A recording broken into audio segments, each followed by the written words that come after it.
Hi everyone, welcome to the deep dive on Love Can Heal for the Blue Moon. This song I was trying to get very sort of sensual, gentle environment, to suggest a loving place with lots of these little textured sounds that would feel like touching. Right at the beginning of the song, I had some basic ideas and chords, but I was looking for this sort of repetitive motif. I mean, I call it a carpet of sound, a sort of tapestry where these things are woven together, but not necessarily supposed to stick out, but just form part of a whole. It began with this repetitive, meditative phrase. I've always liked the sound of wine glasses. From the early days when we first worked with the Fairlight and the very first samplers, glasses, and particularly slightly muted wine glasses, were a very beautiful bell-like sound. So that's in there. There are these sort of decorative, it is a decorative piece that this arrangement is built around. And then you have this moment where it gets to the major chord in the middle, and it's almost like you're putting your head through a hole in the ceiling and discovering another world, and then you come back down again. But it's a dreamy, experiential piece. I think Faye's found one of the earliest demos, and this is it. Whatever mess you find yourself within, regardless how you got there, when the edifice has slipped away and died, left you standing there defenseless. Love can heal. Love can heal. Love can heal. Here, 2 months later, you can start hearing a few other sort of textures, but I'm trying to build this gentle picture with.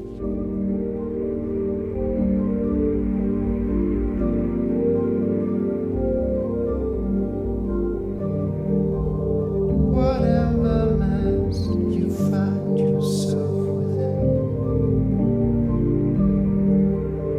regardless how you got there, when the edifice has slipped away and died, left you standing there defenseless. Love can heal. Love can heal. Love can heal. Quite soon after this, we were out on the road doing the Rock, Paper, Scissors tour with Sting. We had Jenny Abrahams and Linnea Olsen with us, and they are wonderful musicians, as anyone who saw us will have discovered. So you hear some of their voice and cello parts, and Angie Pollock, who's on the keyboards then, she did some lovely things too. This is what it sounded like then. Whatever mess you find yourself within, regardless how you got there,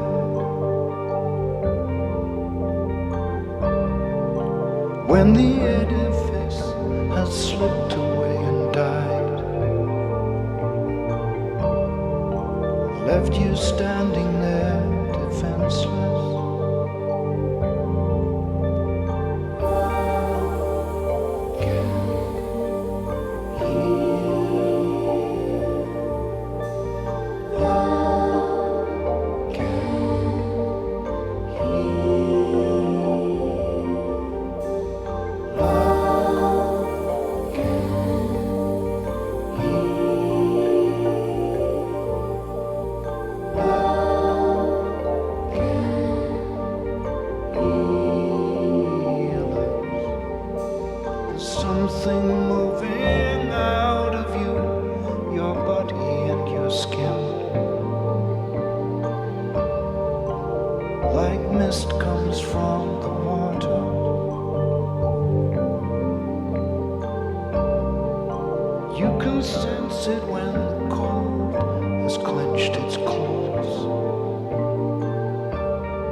In 2020, we had Jed Lynch, who played drums and percussion with me for many years.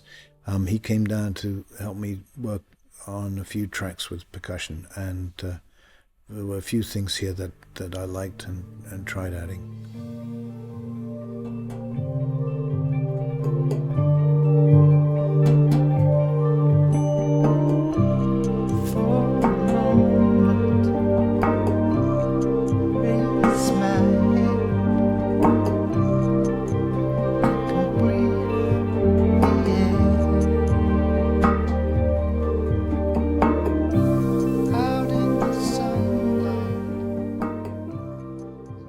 When the band were over too, we had a quick go with Love Can Heal, but I felt we'd lost some of the sort of sensuality and sensitivity.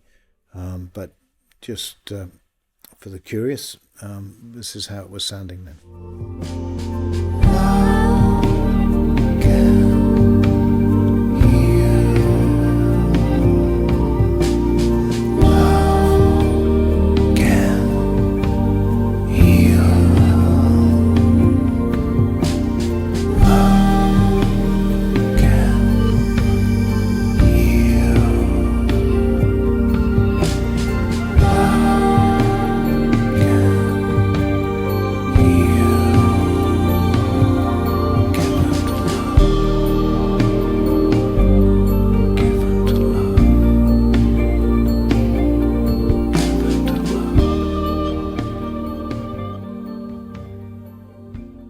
John did some beautiful arrangements, and in fact I'd like to do an orchestral version of this song, but I felt the mood was closer to what I was trying to get to in the simpler version without orchestra.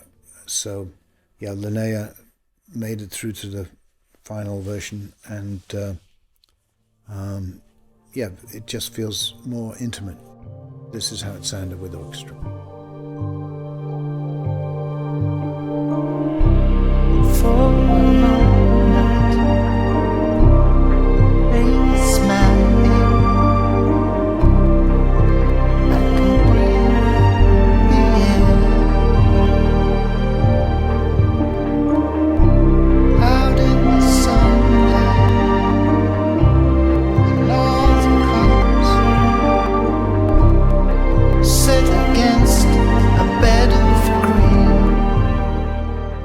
We have some wonderful voices on the track. So Linnea and Jenny I'd mentioned already.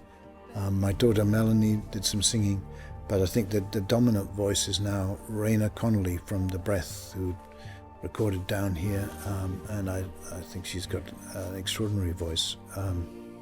So we're lucky to have that, and again, it should be this sort of warm, soft vocal blanket that surrounds you. The last thing we've got is we've taken out the repetitive motif and some of Linnea's cello, just so you can hear some of the other elements, which sound like this.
thank you very much for being part of the deep dive again. This one had less variation, less evolution than most of the songs. But I hope you've enjoyed the journey. Thanks a lot. See you soon.